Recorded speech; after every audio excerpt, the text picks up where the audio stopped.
Saints, when I was in Bible school back in Brooklyn in the mid '70s, I was introduced to the late T. Austin Sparks, who died in 1967. Great prophetic voice in the United Kingdom, and I devoured everything he wrote.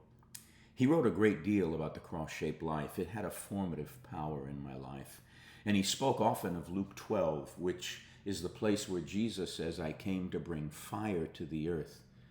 And how I wish it were kindled already. I have a baptism to undergo, and how pressed I am until it's completed. And Sparks would talk about that baptism of fire that takes place at the cross. Why?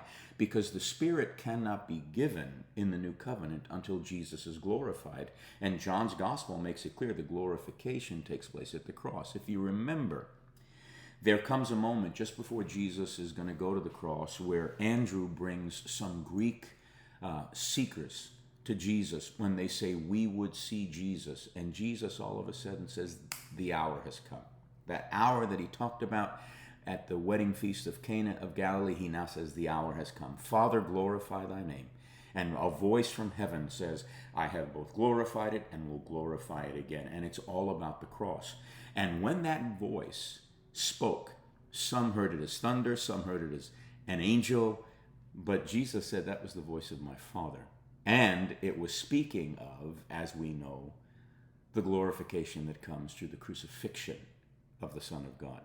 So that fire, that baptism of fire, isn't an image of warm, fuzzy feelings. It's not even an image of sitting by a fire in the middle of winter in the hearth at a family living room place. It's the fire of the Spirit, the purifying, sanctifying presence of the Spirit that perfects, that judges, that cleanses, that renews, restores, refreshes, revives. It's a process. And Jesus makes it really plain. That fire cannot be given until he's glorified at the cross. And that glorification is costly. And he calls us to follow him along that way because he is the way. And so at Calvary, the wood is broken, the sacrifice is offered, and from that offering, the Spirit is poured out. Pentecost isn't a separate blessing from Golgotha. It's the fire released from everything he endures that culminates when the spear from that Roman soldier pierces his side and blood comes first, and then water as a promise of the Spirit. Today, in the culture in which we live, ever more do we need to understand the times and know what to do, because there are those that are it seems that there are those that want to separate Calvary from Pentecost. They want a bloodless gospel. They want the power without the purging.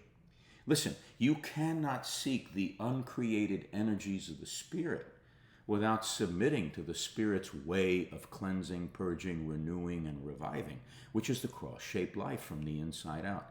We can't have the wind and the flame without the many ways in which the Spirit brings us into a deeper depth of all those egocentric ways that we use to cope, to survive, to hide, to run. Those things block the flow of the Spirit. And the Spirit, by his fire, prunes and cleanses and purifies all of that away to make room for the Christ of glory to burn through us brightly. Jesus warned that the fire would divide. He said it would divide households, it would divide friendships, it would divide loyalties. Now, don't read that as if he delights in division. Jesus is love. And yet, he's very aware that allegiance to him creates division with those that oppose his light, his fire, his truth, his kingdom. And so that division, beloved, is mercy. It's God cutting away what cannot survive in his presence. The Pharisees were skilled at reading the signs of the weather, but they didn't understand the signs of the times, which is why Jesus said, the only sign you're going to be given is the sign of Jonah, which was that he was in the belly of the whale for 3 days. He's speaking of his death and his burial and his resurrection. Today, we've got all these experts on social media that think they can forecast the economy, they can sense political shifts, they can even predict trends. And yet in the church, what's desperately needed are those who can understand what Jesus is up to, where he's going, and most importantly, invite all of us to go with him. And so We can't afford to fail to recognize the time we're in. Christ stands in the midst of all the lampstands, all the churches on the planet, where his name is proclaimed. Christ is walking amidst the lampstands as we see depicted in Revelation 1, 2, and 3. And he's calling all of us back to the cross so that the fire can truly burn within us.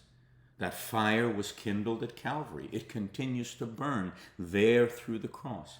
The only question is who is going to abide in it, who has yet to step into it, or who's remaining at a safe distance, maybe admiring it, but allowing their own hearts to stay cold.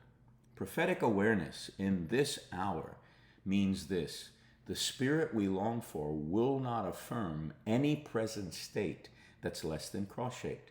He will conform us to the crucified and risen Christ. And anything in us or in our lives and in our relationships that can't stand the fire has to be surrendered. Only then will we burn with the life of God in a world gone cold. The fire has already fallen. The cross has already been lifted up. We want to stay in the heat now, because there's a day coming when the fire is going to step into those who have resisted the heat. World of difference, world of different outcomes. Let's embrace the fire.